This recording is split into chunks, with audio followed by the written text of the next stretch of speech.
¿Y la libertad qué? Religiosa. La mayoría del mundo protestante creía que antes de que Jesús viniera tenían que pasar por lo menos, ¿cuántos años? 1000 años. Y después de 1000 años, entonces Jesús venía. Cuando los mileritas estaban diciendo, no, no son 1000 años, viene el 22 de octubre de 1844.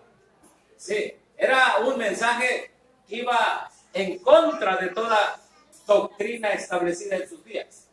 También vemos que en el tiempo de que surgió el movimiento adventista, había muchos falsos reavivamientos dirigidos a la imaginación sin falta, o más bien sin doctrina bíblica y sin la profecía. Para ese tiempo en los Estados Unidos se acercaba ya el protestantismo, se iba dando la mano a Roma, y también la revolución en el país francés o en el país galo, ¿verdad? Donde se decía que no hay Dios. Este es el entorno en el cual en algún momento van a ser la iglesia adventista del séptimo día. Van a ser como una bendición y como una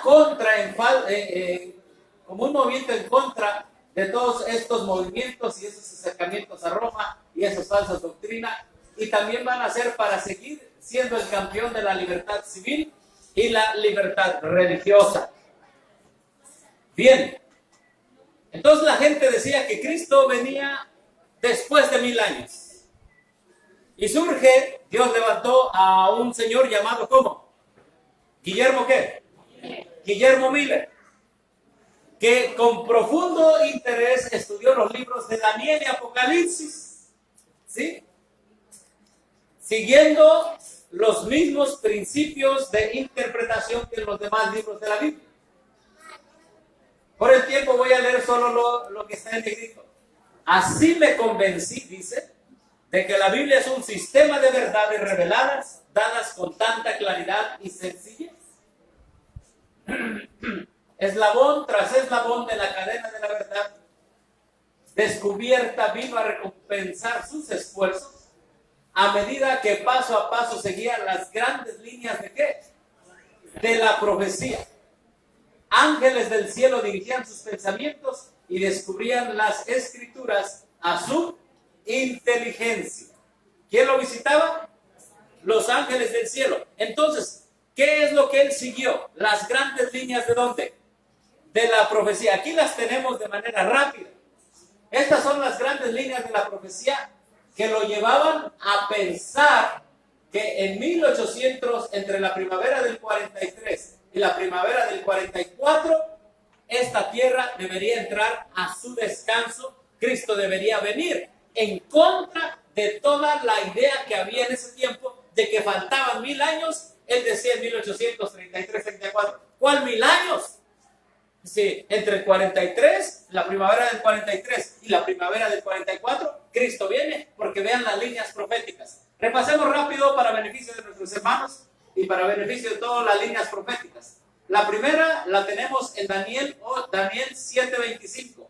Tiempos y la mitad de un tiempo, 3 años y medio. Daniel 12, 12:7, 7:25, Apocalipsis 11, 2:3, 12:6, 14 y 13:15, ¿verdad? Entonces, las líneas proféticas de Daniel 7:25, del 538 al 1798, aquí dice el tiempo de ¿qué? Lo vimos en la mañana. Tiempo del fin. La otra línea profética es de Daniel 8:14, del 457 al 1844 después de Cristo. Esa es la línea profética más larga. Entonces, él siguió las líneas proféticas. Las 30 semanas de Daniel 9, 24, 27, ¿verdad? Aquí también las tenemos. Los 1290 años de Daniel 12, 11 y 12, del 508 al 1798, y los 1335 días del 508 al 1843. En base a estas líneas proféticas, él llegó a la conclusión de que no faltaban 1000 años, sino que faltaban ¿cuántos años? Muy poquitos años. Hermanos, esto es también lo que nos hace adventistas del séptimo día. Y él aplicó aquí un gran principio. El principio de que en la Biblia un día equivale a ¿qué? A un año. Ahorita anda un viento de doctrina que está poniendo estos días de manera literal de la ley dominical para adelante. ¿Saben qué están haciendo esos predicadores?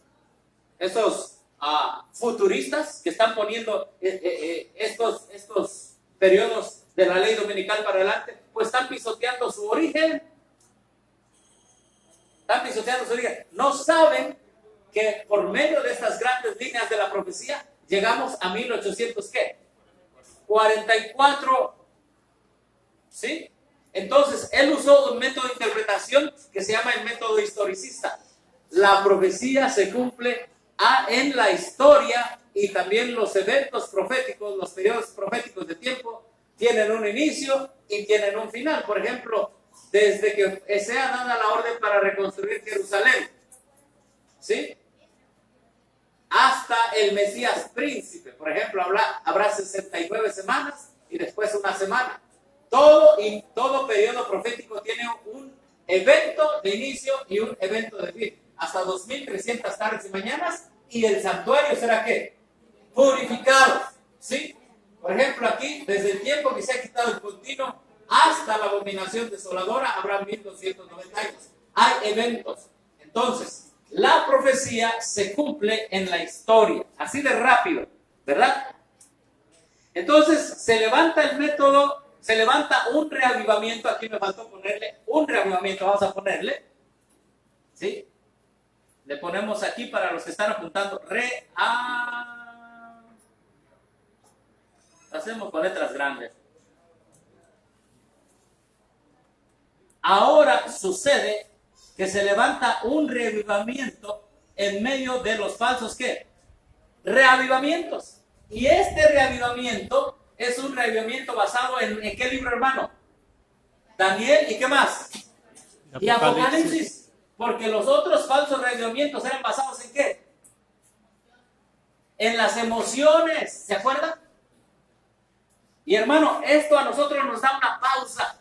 ¿Cómo está tu iglesia que tiene el nombre adventista del séptimo día, o pentecostal, adventista, o católico carismático? ¿Está basado en las emociones o está basado en Daniel y Apocalipsis? Si la iglesia adventista donde estás ya no está en Daniel y Apocalipsis, entonces ya se cambió al falso reavivamiento. De hecho, Ted Wilson habló de reavivamiento y reforma. Pero sucede que su reavivamiento y reforma de Ted Wilson no ha reavivado ni ha reformado la iglesia desde que empezó. ¿O sí? No. Una vez alguien dijo, mire lo que me mandaron de sus temas. No nos gusta porque usted ataca a la iglesia. Le digo, ¿y qué más dice de ese mensaje que le enviaron? Que usted no predica de reavivamiento y reforma como en la iglesia. Bueno, tan sencillito. ¿Desde cuándo Ted Wilson empezó a predicar de reavivamiento y reforma? Desde hace años. ¿Y cómo se reavivó ya la iglesia? ¿Se reformó? Es traer los himnos de Babilonia, ¿verdad? Es traer la teología de Babilonia, traerla en los nuevos himnarios, en las nuevas fe de Jesús, en los nuevos folletos, nuevas escuelas sabáticas. ¿Eso es reavivamiento? Celebration movement, celebración, movimiento de celebración. No, hermanos. El pueblo adventista nace, véanlo aquí en la gráfica. El pueblo adventista nace en contra del concepto de que faltaba mucho tiempo, en contra de basarse en los sentimientos como medio para reavivar. El pueblo adventista nace en contra del acercamiento de Roma y también en contra del movimiento de la Revolución Francesa, echar a un lado la palabra de Dios. Este es el pueblo adventista que Dios levanta entre 1830-33 con Guillermo Miller en adelante, hasta el 44, y del 44 para adelante es la iglesia adventista del séptimo día. Mira, le voy a comentar rápido un testimonio que nos pasó en Chile. Sucede que llegamos al norte de Chile por unos problemas que tuvimos con el vuelo de Santa Cruz en Bolivia hasta Santiago de Chile. Entonces tuvimos que tomar un vuelo a la parte limítrofe de Bolivia con Chile, y luego de ahí un autobús hasta el norte de Chile. Y la ciudad se llama Iquique. No es de Iquique, sino es Iquique, así se llama. De allí debíamos que tomar un autobús que tardaba un día hasta Santiago. Así que llegamos noche ya y le digo, hermano, vengo cansado y luego viajar otro día más. Le digo, vamos al aeropuerto, a lo mejor encontramos un vuelo barato, hermano. Y pues ya eran como 9:30, 10 de la noche. Y le digo, vamos, confiemos en Dios que podemos encontrar un vuelo barato. Y tomamos un taxi, le hicimos la parada a un taxi, pero el taxi dijo, ahorita vamos, dice, nada más que pase el rojo. Y en eso se para otro taxi y dice, ¿a dónde van? Le digo, vamos al aeropuerto. ¿Cuánto? 20,000 pesos chilenos. No se espante que 640 pesos chilenos es $1. Saludo a los hermanos de Chile. Allá donde están, los apreciamos. Gracias por hospedarme una semana. Y los hermanos de Bolivia, gracias. Sí. ¿Cuántos le mandan saludos a los hermanos de allá? Sí, todos están agradecidos, ¿verdad? Y ya mero, todos los que están aquí van a ir a visitarles también, hermanos. Sí. Entonces, nos subimos a la parte trasera del taxi y estaba el mensaje, estaba iniciando en una estación de radio que llevaba el taxista el mensaje del primer ángel. Y otro ángel le siguió diciendo en alta voz. No, ¿cómo dice el mensaje? Ese es el segundo. Y vi volar por el medio del cielo, perdón, otro ángel que tenía el evangelio eterno para predicarlo a toda nación, tribu, lengua y pueblo. ¿Cómo que subiéndonos un taxi el mensaje del primer ángel? Y luego, ese otro ángel le siguió diciendo, ha caído Babilonia. Y me quedo viendo al hermano que me llevaba para Chile. Le voy al hermano el mensaje de los 3 ángeles. Y luego el mensaje del tercer ángel. Si alguno adora a la bestia a su imagen. Digo, Señor, esto no es casualidad. Como que subiéndonos al taxi y ya el mensaje de los 3 ángeles aquí en Chile, en el taxi. ¿Y a dónde los llevo? No, pues al aeropuerto. Bueno, pues vámonos pues. ¿A cuánto está? Sí, estaba como a unos 40 minutos, 25, 30 minutos por ahí, máximo 40. Bueno, pues aquí hay tiempo para un estudio bíblico.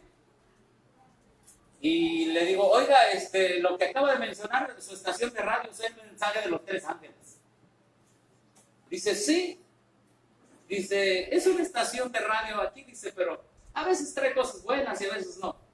Entonces el otro hermano pregunta, oiga, ¿usted es cristiano? Sí, dice, soy cristiano. ¿Qué religión? Dice el hermano que me acompañó. Dice, soy adventista del 7º día. Y nos quedamos así. Bueno, en medio de tantos taxis aquí en esta ciudad, nos tocó un taxista adventista. Y le digo, ¿y cómo ve usted el mensaje en la iglesia? Un tiempo hace que no voy, dice. Le suena muy interesante. Dice, pero no me he olvidado. Dice, es que ahora ya los pastores no predican como antes. Suena interesante. Dice, ¿sabe que me pongo a escuchar internet y ahí veo pastores en Guatemala, hermanos que a eso sí están predicando el mensaje? Interesante, dice. Este hermano está viendo el mensaje. ¿Sí? Saludos a los hermanos de Guatemala, si nos están viendo también, ¿verdad? Sí.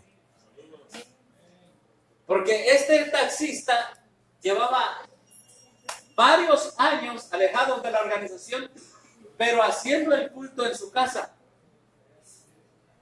con su esposa, con sus hijos. Y le decía, no, siga así, hermano, siga así, ya no vaya para allá. Siga usted adorando en casa, hermano. Dice, ¿y ustedes qué creen de la ley dominical? Y nos empezó a preguntar a nosotros. ¿Y qué creen del santuario? Le digo, no, pues esa es la línea que traemos, hermano. Nosotros sí creemos en el santuario, en el mensaje de los 3 ángeles. ¿Verdad que esos pastores ya están mal? Dice, esos que no predican. Exactamente, ya están mal, están malísimos, le digo. Porque ya no dan el mensaje, hermano. No, dice, sí, dice.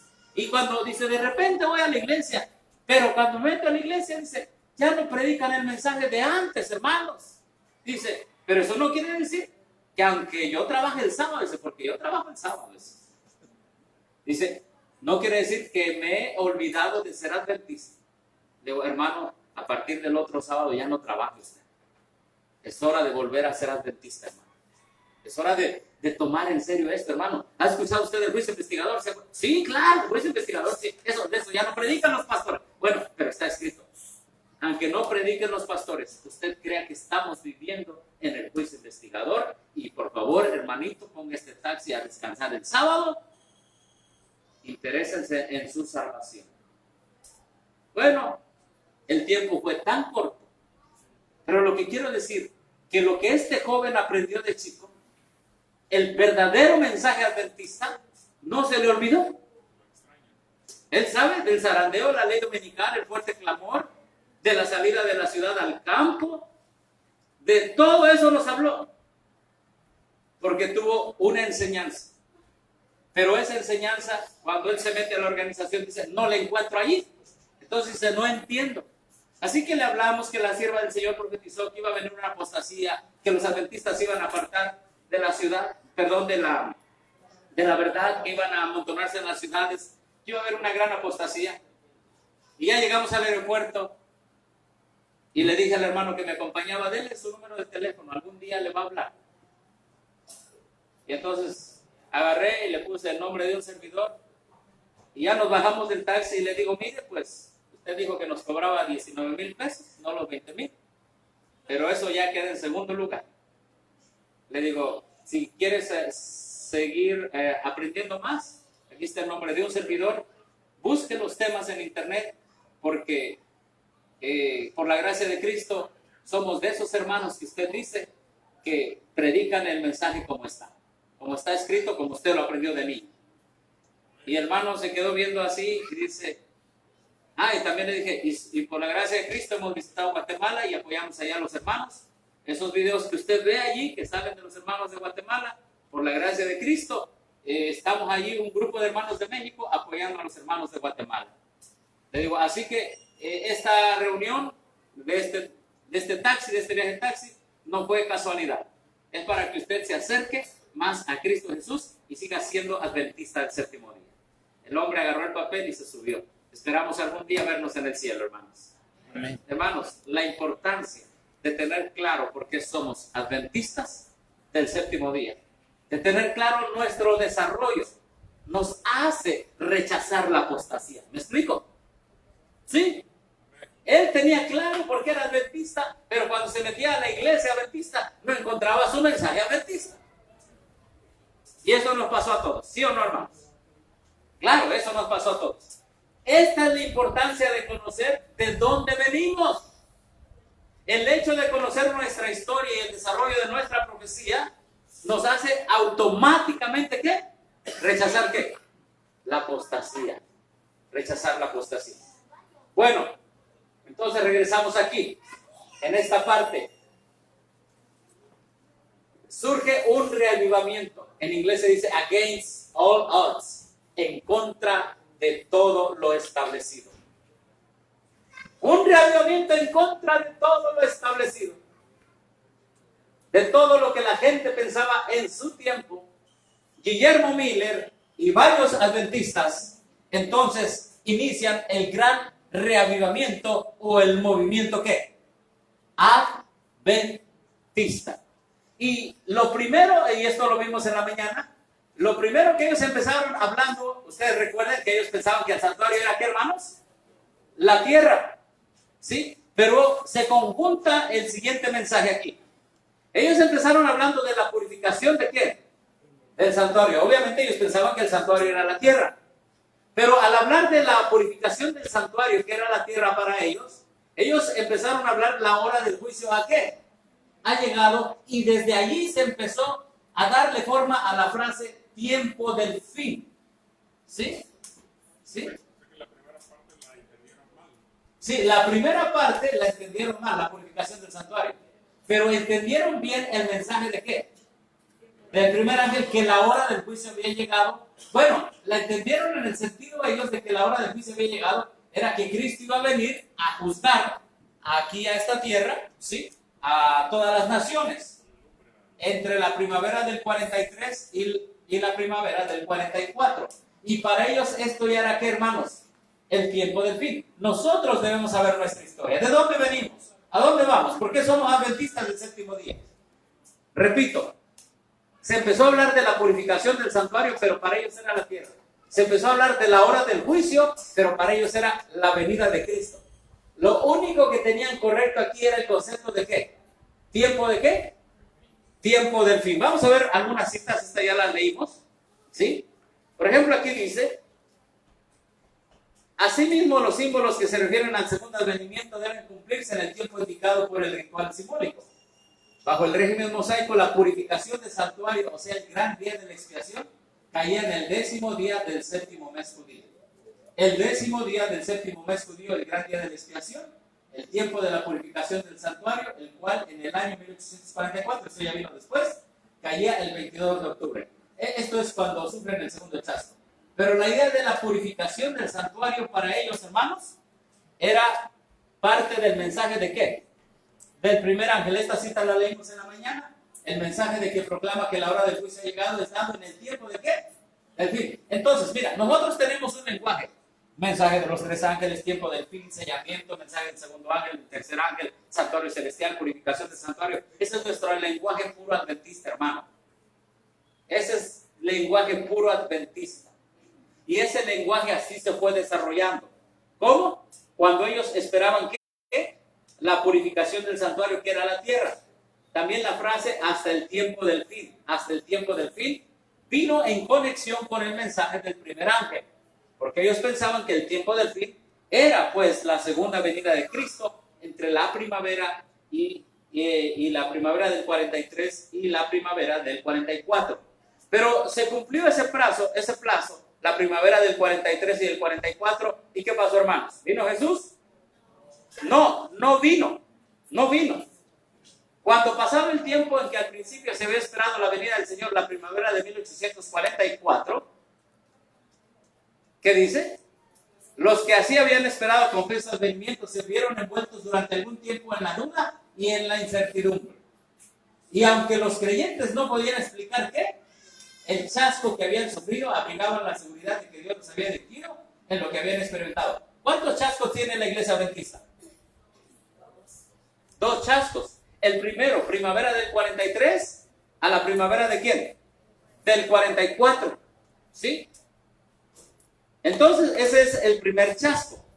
Ahora, para explicar el chasco, ellos hablaron de la parábola de Mateo 25, las 10 vírgenes y el clamor de medianoche. Aquí tenemos en la gráfica, ponemos el primer chasco y ellos explicaron su chasco con la parábola de Mateo 25.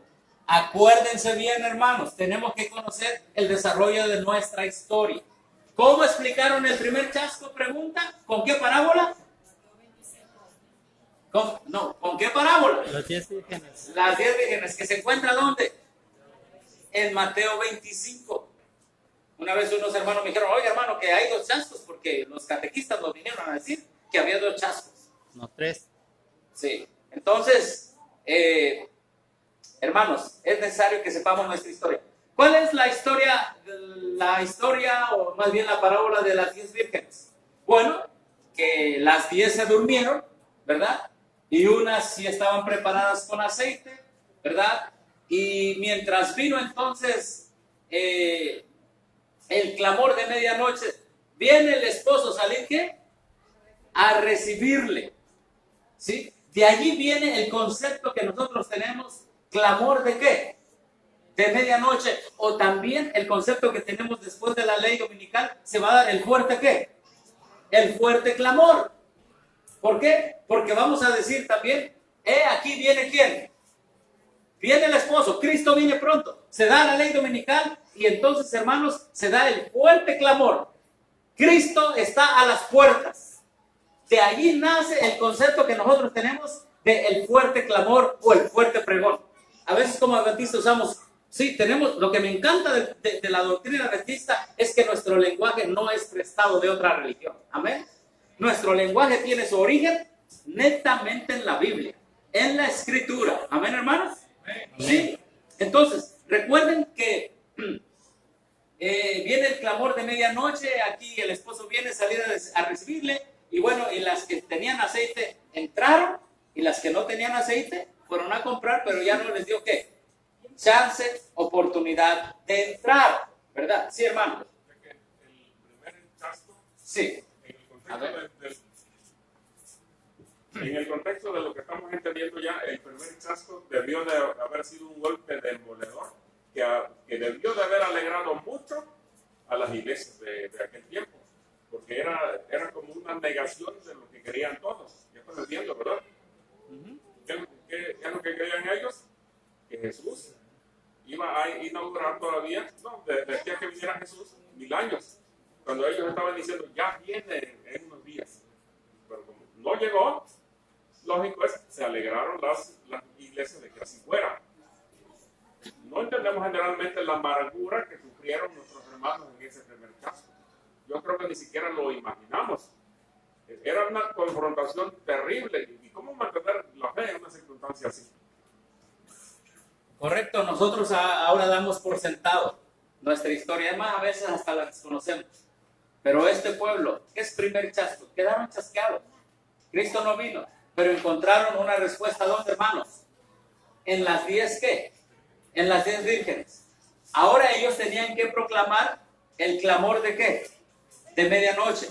Porque dice la parábola, y hermanos, por el tiempo avanzamos rápido, la parábola dice, y tardándose ¿qué?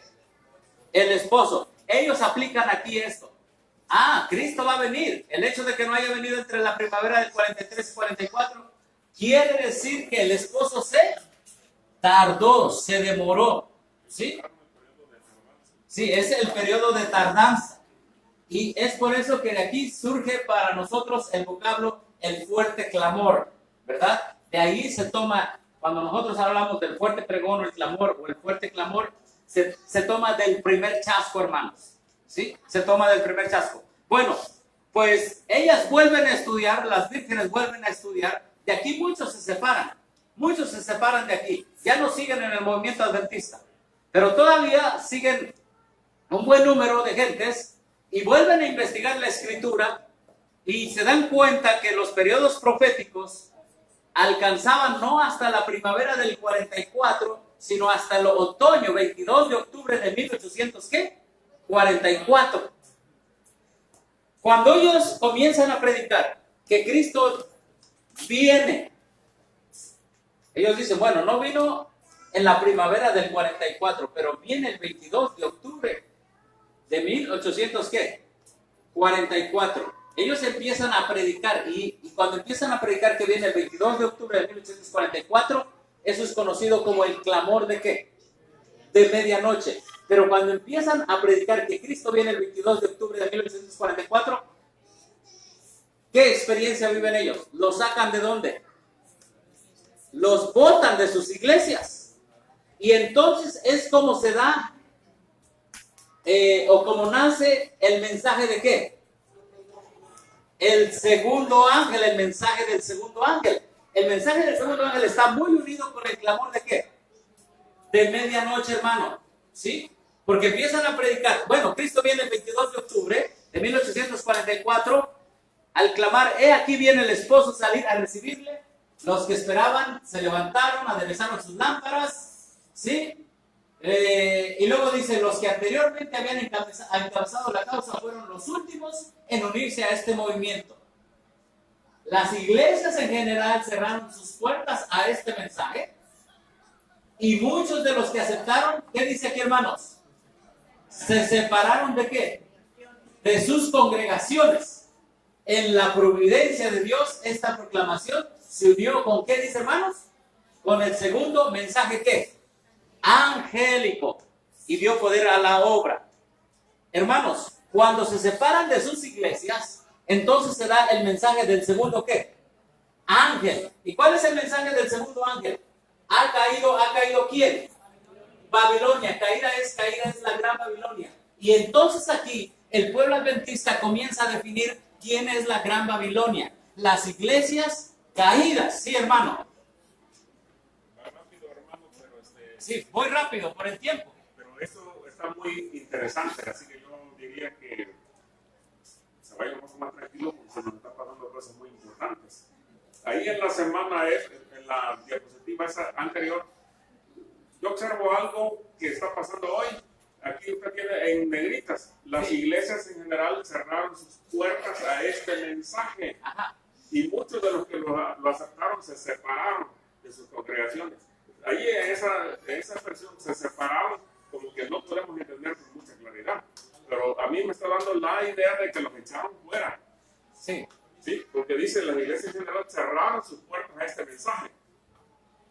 No sé cómo lo entienden ustedes, porque los hermanos que habían aceptado el mensaje, que eran miembros de esas iglesias, pues ya no tuvieron cabida en esas iglesias. O sea, ese es como un paralelismo de lo que está ocurriendo hoy. Muy bien, vamos a explicar rápido con la gráfica que tenemos aquí. Cuando viene el primer chasco, es decir, Cristo no viene del 43 al 44, entonces las vírgenes, vamos a llamarle así, en base a la parábola, ponen otra fecha, 22 de octubre de 1844, y lo empiezan a predicar en sus iglesias. Y cuando una iglesia rechaza el mensaje de que el juicio comenzaba el 22 de octubre de 1844, la hora del juicio ha llegado, entonces, y que ahora sí Cristo venía por segunda ocasión, el 22 de octubre de 1844, las iglesias dijeron, ¿saben qué? Váyanse de aquí. Aquí no los podemos tener predicando este mensaje. Cuando sus iglesias metodistas, presbiterianas, a la hermana Juárez la separaron de la iglesia metodista. ¿Han leído Primeros Escritos? ¿Sí? Ahí en Primeros Escritos ella dice cómo la separaron. ¿Alguien no trae por aquí Primeros Escritos? Por ahí dice alguien que nos ayuda a buscarlo, por favor, hermano. Ahí dice cómo lo separaron. ¿Sí? Y cómo separaron a la hermana Juárez, cómo la borraron incluso, porque ella era una jovencita, más o menos de 17 años, cuando se acercó a escuchar a Miller predicar este mensaje. Si me ayuda, por favor, a buscarlo, hermano, mientras continúo. Entonces, ¿qué tenemos ahí, hermanos? Se separan las iglesias, dicen, ¿saben qué? Ya no creemos en su predicción del 22 de octubre de 1844. No los vamos a dejar predicar en nuestras iglesias. ¿Y qué es lo que hacen ellos? Pues se separan. Y hermanos, aquí tenemos un gran ejemplo. Si en tu iglesia no te dejan predicar el mensaje de los tres ángeles, ¿qué tenemos que hacer, hermano? Mira, el pueblo adventista nació para predicar el mensaje de los tres ángeles. Pero el colmo que es hoy, que se está viviendo hoy, es que las iglesias han cerrado sus puertas a predicar el mensaje por el cual nosotros salimos. Eso quiere decir que no son adventistas. Eso quiere decir que son jesuitas infiltrados en la organización, impidiendo a los verdaderos adventistas predicar el mensaje. Aunque Ted Wilson dijo que no hay jesuitas en la iglesia. Pero simplemente te pregunto, Ted Wilson, ¿y por qué cambiaron los jesuitas la doctrina en el 57? Es tan sencillo, los jesuitas cambian la doctrina. Entonces no sigas engañando, Ted Wilson, a la gente. Bueno, seguimos. Entonces surge el mensaje de que las iglesias que lo sacan, ¿qué son, hermanos? Miren aquí, ellos se dan cuenta. El capítulo 14 de Apocalipsis, el primer ángel es seguido de otro que dice, caída es ¿qué? La gran Babilonia, la cual ha hecho que todas las naciones beban del vino de la ira de su fornicación. La palabra Babilonia deriva de Babel. ¿Significa qué? Confusión.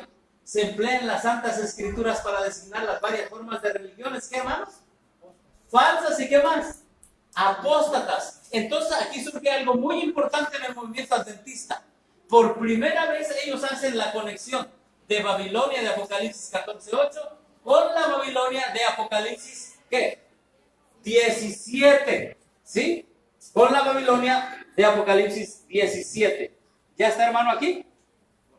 Aquí está. Está en la página 13 de Primeros Escritos. Dice, la mayoría de los que formaban la familia de mi padre creían firmemente en el advenimiento. Vamos a ponerlo así, aquí de esta manera. ¿Creían firmemente en qué? En el advenimiento. Está hablando del proceso del primer chasco. Bueno, primero y segundo, pero vamos a ver el contexto. Y por testificar en favor de esta gloriosa doctrina, 7 de nosotros, sus miembros, fuimos expulsados de la iglesia metodista en una ocasión. Nos resultaron entonces muy preciosas las palabras del profeta. Oíd palabra de Jehová, vosotros los que templáis su palabra. Vuestros hermanos que os aborrecen y os echan fuera por causa de mi nombre, dijeron: Jehová sea glorificado, pero él se mostrará para alegría vuestra y ellos serán confundidos. Isaías 66:5. Desde aquel momento hasta diciembre de 1844, mis gozos y pruebas y chascos fueron similares a los de mis apreciados amigos adventistas que me rodeaban. Entonces, ella dice aquí que esto fue desde ese momento hasta diciembre de 1844 y esta visión fue dada por primera vez en ese contexto del chasco de 1844. Bueno, ¿qué es el segundo ángel? El segundo ángel, vamos a ponerle aquí, el segundo ángel para los que están apuntando, segundo ángel, le vamos a poner aquí, Babilonia, aquí entra el concepto y sale el concepto de Babilonia en relación también con Apocalipsis 17. Grábenselo, hermanos. Cuando lo sacan de sus iglesias, ¿sí? Aquí es donde se acuña el término que las iglesias caídas son ¿qué? Babilonia. Y se descubre también que tienen a su mamá, la grandota. Bueno, la mamá, la grande pues. La madre, a eso me refiero. Y que estas son las hijas de la mamá de Apocalipsis 17. Repito, después de que los echan de sus iglesias, ellos se dan cuenta de que las iglesias son apóstatas porque ya no quieren el mensaje de la hora del juicio, ¿sí? Y ellos le llaman por primera vez a esas iglesias, ¿qué? Babilonia. Siguen estudiando un poquito más y se dan cuenta que estas son las hijas de la ramera, la grande, la iglesia católica romana, ¿sí? Y ellas son la ramerita, ¿sí?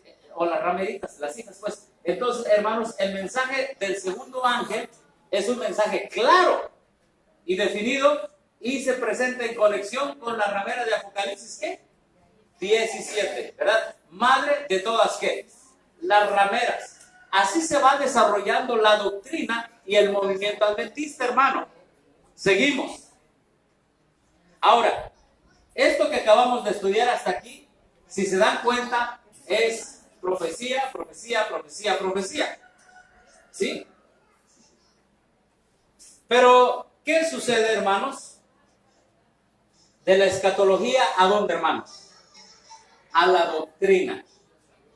Bueno, ustedes saben que vino el 22 de octubre, ¿sí? Llegó el 22 de octubre, ¿y qué pasó el 22 de octubre? ¿El segundo qué? El segundo chasco, ¿sí? El segundo chasco que posteriormente, vamos a ver, se entendió como en la comida del librito de Apocalipsis 10, pero eso se entendió después, ¿sí? Sí. Recuerden que ellos siguen predicando. Cristo viene el 22 de octubre de 1844. ¿Qué día fue el 22 de octubre de 1844? Fue el día 10 del séptimo mes y fue un día martes.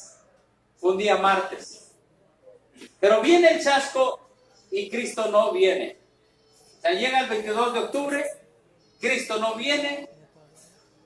¿Y qué es lo que sucede? Dios visita a su iglesia ¿con qué, hermanos? Con el don ¿qué? El don profético. Amén. ¿Hay alguien que no cree en el don profético del hermano White? Hermanos, la mayoría de los adventistas hoy dudan del don profético. Eso ya después del chasco. Ajá. En diciembre más o menos, ¿verdad? Ustedes vieron ahí la cita que leímos, ¿verdad? De 1844. El don profético dice aquí: muchos de nuestros hermanos no comprenden cuán firmemente han sido establecidos los fundamentos de nuestra fe. Quedaron muy poquitos adventistas. Mi esposo, José Bates, padre Pierce y Dan Edson, eran perspicaces, nobles y leales. Se contaban entre los que después de pasar la fecha del 44, ¿qué hicieron, hermanos? Escudriñaron en procura de la verdad como quien busca un tesoro escondido. Ellos no pensaban en ese momento que estaban predicando y que iban a predicar el mensaje de los 3 ángeles. Ellos no pensaban que iban a formar una iglesia. Ellos lo único que hicieron es estudiar, ¿qué, hermanos? Estamos chasqueados, pues vamos a estudiar otra vez, ¿qué? La Biblia. Aquí todavía no se hablaba del mensaje del tercer ángel. Sí, nosotros decimos que el mensaje del tercer ángel inicia del 22 de octubre para adelante, ¿verdad? Sí, pero en la historia, en el desarrollo de la historia, hermanos, aquí te dice la historia de la hermana Juárez. Dice, después de la fecha, escudriñamos en procura de la verdad, como quien busca un tesoro, ¿qué? Escondido. ¿Qué estudiaban, hermanos? La palabra de Dios. Vez tras vez, estos hermanos se reunían para estudiar la Biblia, a fin de que pudieran conocer su significado, estuvieran preparados para enseñarla con poder. ¿Cuántos eran? ¿Cuántos eran? A ver, hermano. 5. Por eso les digo a los hermanos, estén propios. ¿Cuántos son en tu grupo? No, pues somos 2 y nos sentimos solos. Hermanos, ellos pues eran como 5. Y así va a terminar el pueblo adventista. Va a terminar, dice, el remanente será esparcido. ¿Han leído esa cita de la hermana Juárez? El remanente va a terminar esparcido, hermano. Acostumbrémonos a gozarnos cuando haya tiempo como este, pero cuando no haya tiempo y cuando estemos 2 o 3 o 5, amén, sigamos estudiando las verdades proféticas. Bueno, cuando estudiaban la Biblia, estos 5 o 6 más unos poquitos más, decían, bueno, ya no entendemos más la palabra de Dios. Aquí esto es lo que sucedía. El Espíritu del Señor descendía sobre, ¿qué dice la hermana Juan? Sobre mí. Era arrebatada, ¿en dónde? En visión. Y se me daba una clara explicación de los pasajes que habíamos estado estudiando, con instrucciones en cuanto a la forma como deberíamos trabajar y enseñar con eficacia, etc. Una secuencia de verdad que se extendía desde este tiempo hasta cuando entremos en la ciudad de Dios, me fue, ¿qué? Aclarada. Ah, mira, hermano, mira, entonces, aquí tenemos que se predicaba el mensaje del primer ángel, pero se creía que la hora del juicio era cuando Cristo venía a purificar la tierra. De todas maneras se acuñó la frase tiempo del fin. Aquí se acuñó la palabra el clamor de medianoche, y aquí se acuñó la palabra Babilonia. ¿Y Babilonia qué? La grande. Así se va desarrollando nuestro lenguaje profético. Pero llegamos aquí, pasa la fecha del 22 de octubre de 1844, y Dios visita a este movimiento ¿con qué, hermanos? Con el don profético. Dice, el Espíritu del Señor descendía ¿sobre quién? Sobre mí. A ver, ¿de qué Señor descendía sobre la hermana Juárez? ¿Espíritu de qué Señor? Ella dice, o mis escritos tienen el sello de Dios o no lo tienen. Decidan. O son de Dios o son del enemigo.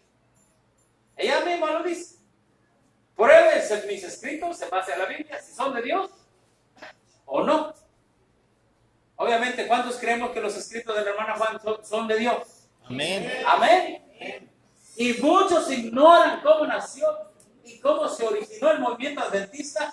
Y hoy, inclusive, la mayoría de los pastores dicen, no, hermano, eso fue en su tiempo de la hermana Juan. Muchos hermanos hoy.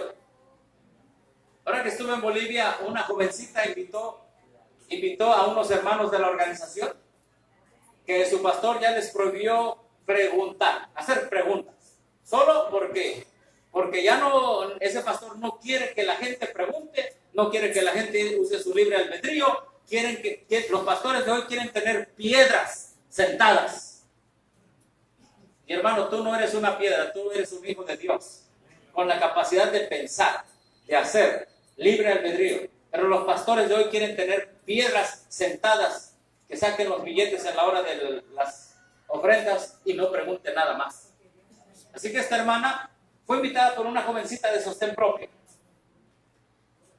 Y este hermano estuvo ahí todo el día, así como varios de ustedes, y nosotros hemos estado aquí todo el día. Y se me acercó al final y me dice, oiga, quiero hacerle una pregunta. Adelante, dígame, hermano, ¿en qué le podemos servir? Es que no sé en dónde estuve el día de hoy. ¿Cómo? Dice, no sé dónde estuve. Dice, ya no me aceptan en mi iglesia, me invitaron aquí, vine, estuve atenta y todo. Le digo, ¿y cuál es su iglesia? Dice, pues, digo, la iglesia es la organización. Dice, pero no sé dónde, explíqueme dónde estuve el día de hoy. Hermano, esa es la situación. Hay miles de adventistas que no saben dónde están en el sábado. Y le dije, usted estuvo con un pueblo que intenta ser fiel por la gracia de Cristo a las verdades que Dios le dio a esta iglesia en el periodo de 1844. Le digo, y aquí seguimos fiel a la Biblia. El Espíritu preside. La hermana me dice, la verdad yo ya no creo tanto en el don profético. ¿Cómo va a ser? Hermanos, ¿saben por qué está pasando lo que está pasando? ¿Saben por qué están pasando movimientos espurios, movimientos, vientos de doctrina, fe baja, fe fría? Porque desconocemos cómo Dios ha guiado este movimiento, hermanos. ¿Sí? Entonces viene el don, ¿qué? El don profético.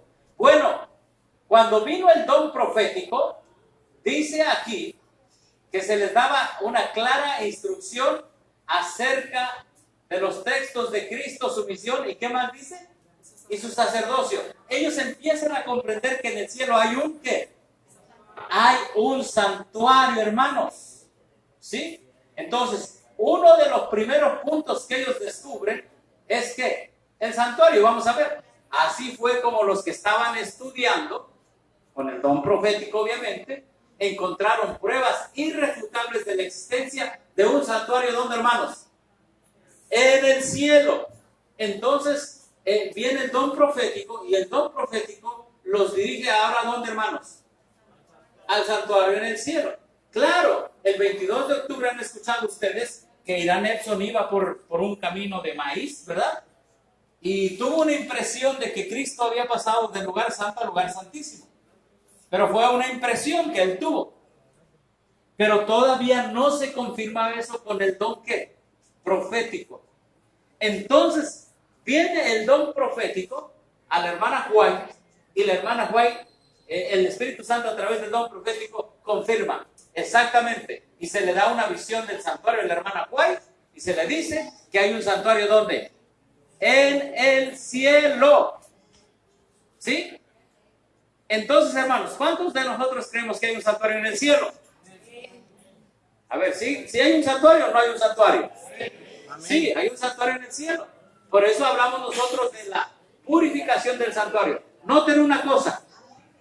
Por primera vez aquí se clarifica entonces que el santuario no es la tierra, sino que hay un santuario ¿dónde? En el cielo. Por primera vez se clarifica. Aquí usamos esto.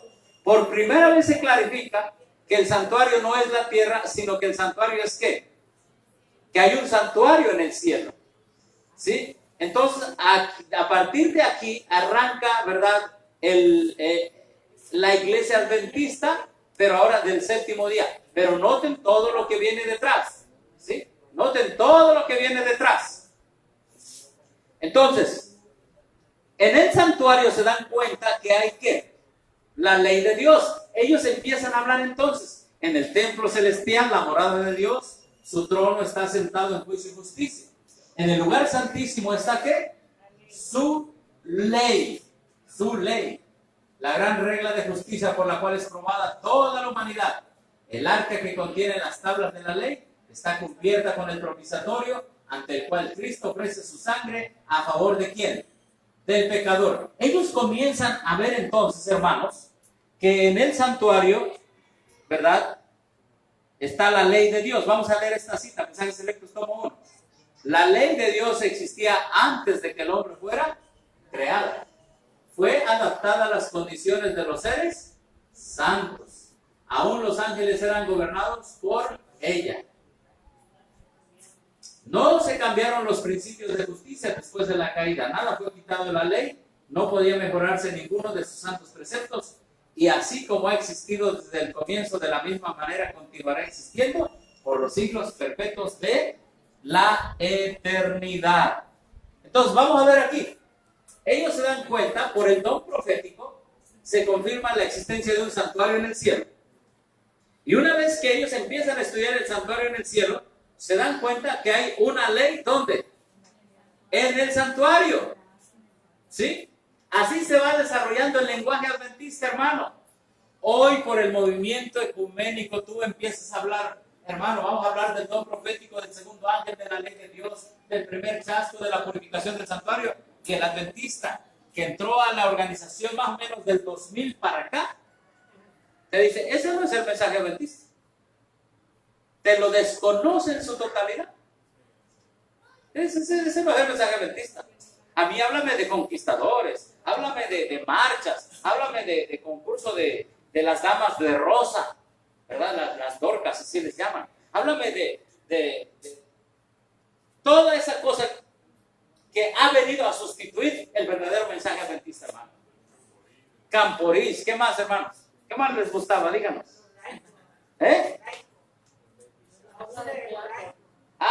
Los clubes de laicos, obras de teatro, háblame de eso. Todo eso ha venido a quitarnos nuestra identidad, hermano. Todo eso. Entonces, ellos se dan cuenta que en el santuario está ¿qué? La ley de Dios. ¿Sí? La ley de Dios. Avanzamos rápido por el tiempo. Bueno, viene con el don profético, ahora se clarifica lo que significa realmente la purificación de ¿quién? Del santuario. Vemos aquí, ¿sí? Vemos aquí. Viene una clarificación de lo que era la purificación del santuario y ahora se dice que ya no es Cristo viniendo a la tierra, sino es la obra de expiación final que Jesús inicia en el lugar santísimo del santuario celestial. Entonces aquí se habla ya de la expiación y el ministerio ¿de quién? De Cristo. Aquí se desarrolla. Al clarificarse la purificación del santuario, entramos a otro lenguaje adventista. Y este lenguaje adventista se llama la expiación final, grábenselo bien, y también el ministerio de Cristo en el santuario celestial. Este lenguaje es netamente adventista, hermano. Sí, así fue la historia. Vamos a leer algunas citas para clarificar eso. Dice aquí, el asunto del santuario fue la clave que aclaró el misterio del desengaño de 1844. Esta cita es clara. Así que los que andaban a la luz de la palabra profética vieron que en lugar de venir a la tierra, al fin de los 2300 días, en 1844, Cristo entró entonces en el lugar santísimo del santuario celestial para cumplir la obra final de la expiación preparatoria para su venida. ¿Te das cuenta cómo se desarrolla nuestra doctrina? Primero, se clarifica qué es la purificación del santuario. ¿Cómo se clarifica? Primero, debe haber un santuario celestial. Este santuario celestial es el que debe ser, ¿qué? Purificado. Muy bien. A través de la obra que Cristo comienza, llamada la obra de la expiación, ¿qué? Final. El borramiento de los pecados. O también conocida como, ¿qué, hermanos? ¿Juicio qué? Investigador. Hermanos, de aquí sale nuestro propio lenguaje adventista. Juicio investigador, obra final de la expiación o purificación del santuario. Este lenguaje no lo tiene ninguna otra iglesia, hermano. Es netamente y puramente adventista. Y la expiación es la obra preparatoria, ¿para qué? Para la venida de Cristo. Para cuando salga el sumo sacerdote del santuario celestial. Los que están siguiendo esta gráfica, noten que entonces lo que se creía del primer ángel, ahora por el don profético, por el estudio de la Biblia y el don profético, se dan cuenta que la hora del juicio que había llegado es realmente ¿qué? La hora final de la expiación. La hora final de la expiación. Pero se sigue desarrollando la doctrina.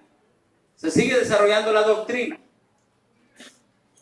Apocalipsis 11:19, ¿qué dice? Ellos siguieron estudiando y se dieron cuenta que fue abierto el templo de Dios en el cielo y fue vista en en el templo el arca de ¿qué? De su pacto. ¿Qué trompeta es esta? La séptima trompeta.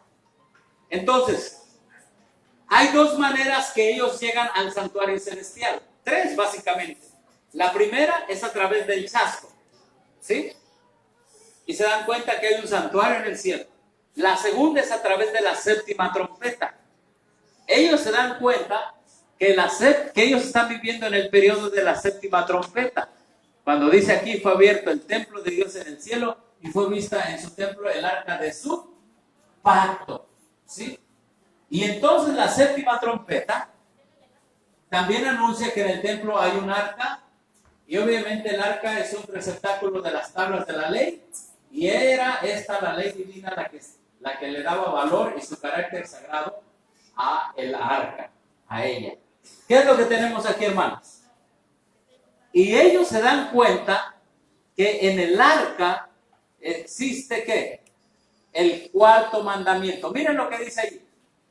El Espíritu de Dios sobró en los corazones de estos cristianos que estudiaban la palabra. Está medio choco aquí, ¿verdad? Por ahí.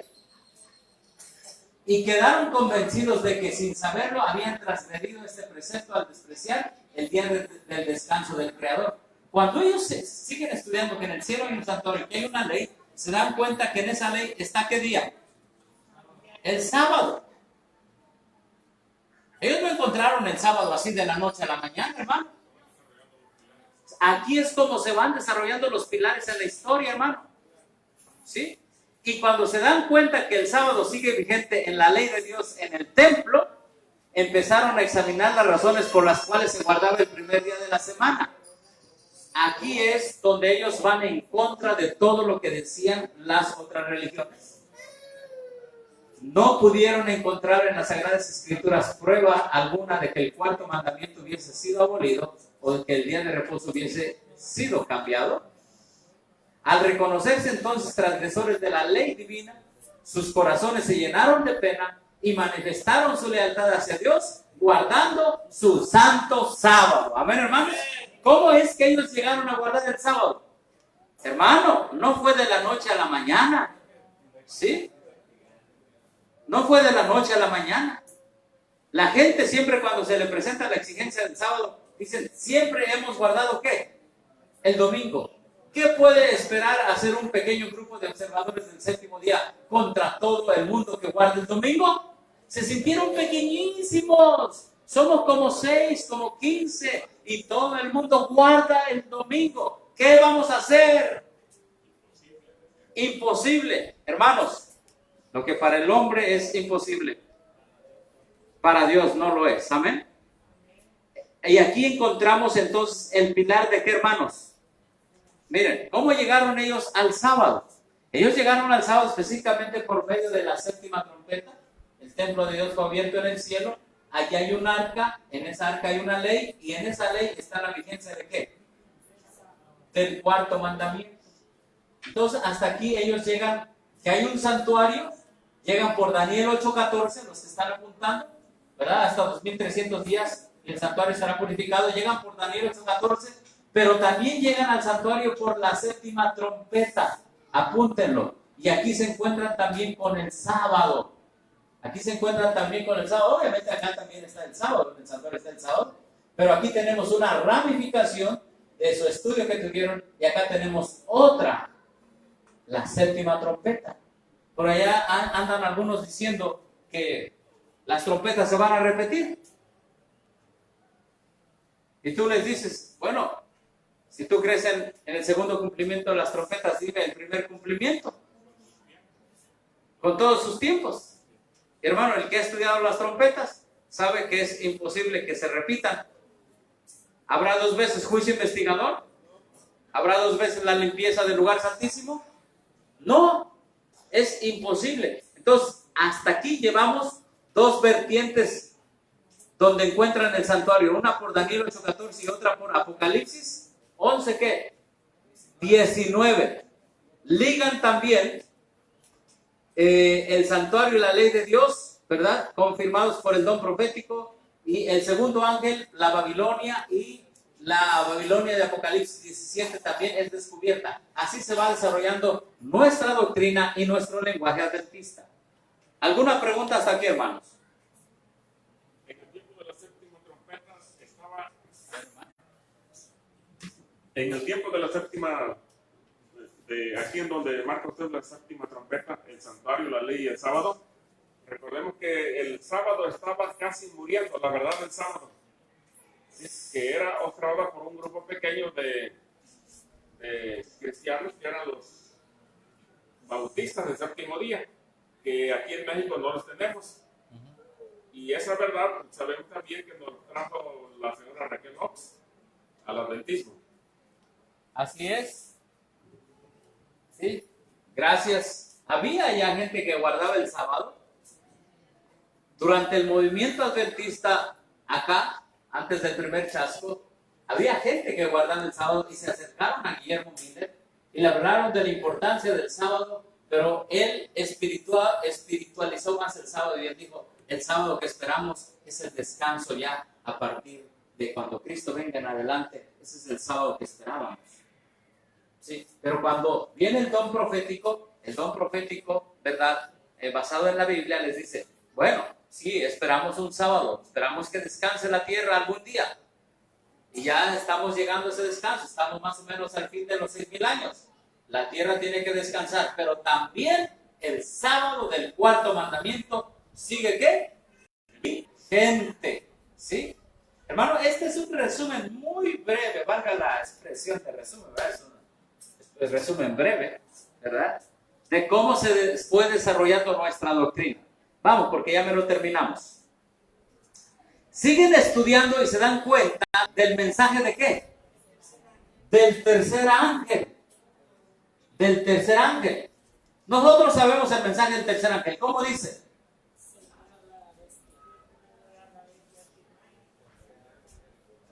¿Qué dice?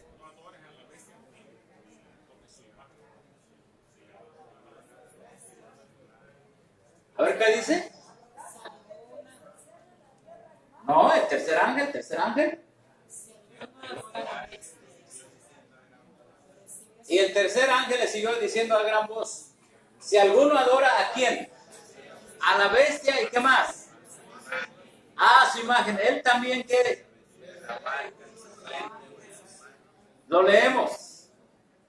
Sí, Apocalipsis 14, del 9 al 12. Vamos a ver el desarrollo. Para eso lo vamos a leer. Apocalipsis 14, del 9 al 12. El tercer ángel le siguió diciendo en alta voz, si alguno adora a la bestia y a su imagen, toma la señal en su frente o en su mano, este también beberá del vino de la ira de Dios, el cual está echado puro en el cáliz de su ira.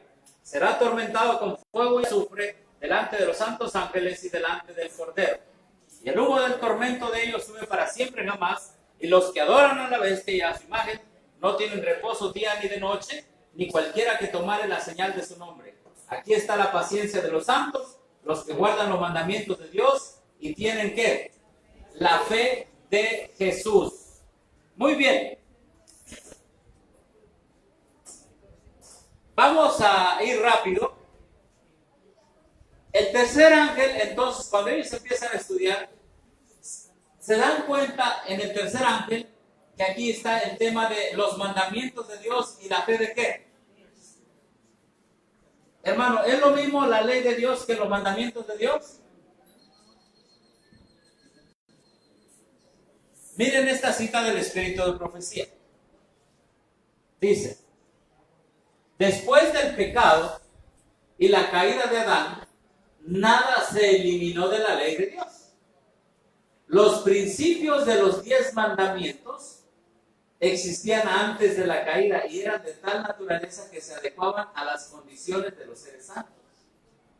Después de la caída no se cambiaron los principios de esos preceptos, sino que se añadieron algunos tomando en cuenta la condición caída del hombre. No, hablando de los mandamientos. No, pero dice que se añadieron otros. Ajá, a ver, vamos a entender. ¿Cuáles son los principios de la ley de Dios? O los principios de los mandamientos. Amar a Dios sobre todas las cosas y ¿qué más? Y antes que el hombre cayera, esos dos grandes principios ya existían. Son los principios de la ley de Dios. Pero cuando el hombre cayó, se añadieron algunos.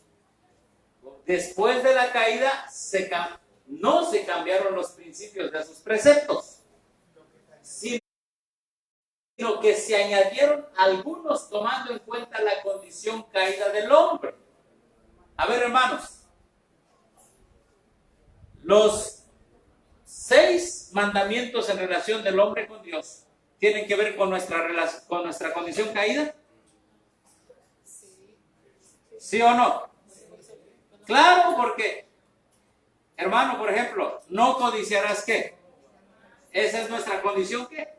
Caída. Los dos grandes principios es: ama a Dios sobre todas las cosas, a tu prójimo como ¿qué? Como a ti mismo. Pero cuando vino la condición caída del hombre, se agregaron, ¿qué dice aquí? Se añadieron algunos preceptos, ¿verdad? Dice aquí, sino que se añadieron algunos, hablando de preceptos, tomando en cuenta la condición caída de ¿quién? Del hombre. Por ejemplo, no codiciarás la mujer de tu prójimo. ¿Es condición caída del hombre, sí o no? Claro que sí. Por ejemplo, no robarás, condición caída del hombre. Sí. Pero el principio queda: amarás a tu prójimo como a ti mismo. ¿Cómo lo vas a amar ahora en tu condición caída? Bueno, no vas a codiciar, no vas a robar, no vas a adulterar, vas a respetar a tu mamá y a tu papá. No levantarás falso testimonio. El principio sigue, pero los preceptos se le añaden en cuestión de la naturaleza caída del hombre. Ahora, ¿qué dicen los mandamientos? ¿Qué dice el tercer ángel? El tercer ángel dice: los mandamientos de Dios y la fe de ¿quién? Y la fe de Jesús. Aquí entra lo que nosotros conocemos como el mensaje de ¿qué? El mensaje de justificación por la fe, que emana del mensaje de ¿dónde? Del tercer ángel. Y también entra el sábado. Y ustedes dirán, bueno, ¿por qué entra el sábado allí? De acuerdo a los pioneros, el mensaje del tercer ángel habla de la marca de ¿quién? De la bestia. Y ellos se ponen a estudiar qué es la marca de la bestia y se dan cuenta que es el domingo. Por lo tanto, dicen, el sello de Dios es el sábado. Aquí entra el concepto también del sello de Dios. Pónganle lo que están hablando. Dice, si hay una marca de la bestia, hay un sello de ¿quién? De Dios. Hermanos, estamos resumiendo años de cómo se fue desarrollando la doctrina. ¿El mensaje del tercer ángel habla de la marca de la bestia? Sí. ¿Y la contraposición de la marca de la bestia cuál es? ¿El sello de quién? El sello de Dios, el sábado. Sí, son como 50 años de desarrollo de nuestra doctrina. Ahora, muchos están diciendo que el mensaje de los tres ángeles debe ir separado. Se dio en una hilación. Nota, hermano. Primer ángel, segundo ángel, tercer ángel. Van, ¿qué? Unidos. Y de ahí se desprenden otros de nuestros pilares. Por eso la hermana Juay habla de la unicidad del mensaje de los tres ángeles. Vamos a ver aquí simplemente esta frase. Deben combinarse los mensajes de los tres ángeles, dando su triple luz al mundo. Maranata, el Señor viene 179. El mensaje de los tres ángeles no se puede separar uno del otro. Aquí entramos a lo que se llama la unicidad de los tres, ¿qué? De los tres ángeles. O sea que no son cronológicamente de la línea recta, sino son como en cascada. Ajá, bueno, lo podemos también poner en una línea recta. Pero en el desarrollo de la historia así se dieron, ¿me explico? O sea, puede ser así o puede ser así, pero no podemos ignorar cómo se fueron dando. Sí, a ver, vamos a poner atención. Lo que yo le quiero comentar es de que el mensaje de los tres ángeles no es que se haya iniciado uno. Se cayó el mensaje del primer ángel y entonces comenzó el segundo. Ya pasó el segundo ángel y entonces comenzó el tercero. No es así. Sino que lo que vimos ahí es que los tres están vigentes. Sí, ahorita los tres están vigentes. La hermana dice que no se debe se debe predicar juntamente con el tercero o el segundo. ¿Y qué más? Y el primero, noten esta cita de la hermana Juárez para los que dice, los que rechazaron el primer mensaje no se pudieron beneficiar con el segundo.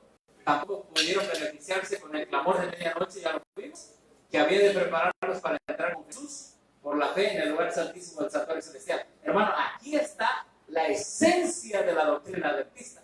Y al rechazar los dos mensajes anteriores, entenebrecieron de tal manera su entendimiento que no pudieron ver luz alguna en el mensaje de qué. Mira, hermano, aquí está santuario, y aquí en medio del santuario está la ley de Dios, está el primer mensaje, segundo mensaje, tercer mensaje. Es un desarrollo precioso como nuestra doctrina fue desenvolviéndose, hermanos. Bueno, espero que este tema lo dimos allá en Bolivia por separado, más calmado, pero aquí por la cuestión del tiempo estamos yendo rápido. Entonces, ¿qué tenemos aquí? Los tres ángeles son ¿qué? Están unidos, deben combinarse, no se deben de separar. Algunos están diciendo, bueno, nuestros pilares, vamos a separar el mensaje del primero, un pilar, el mensaje del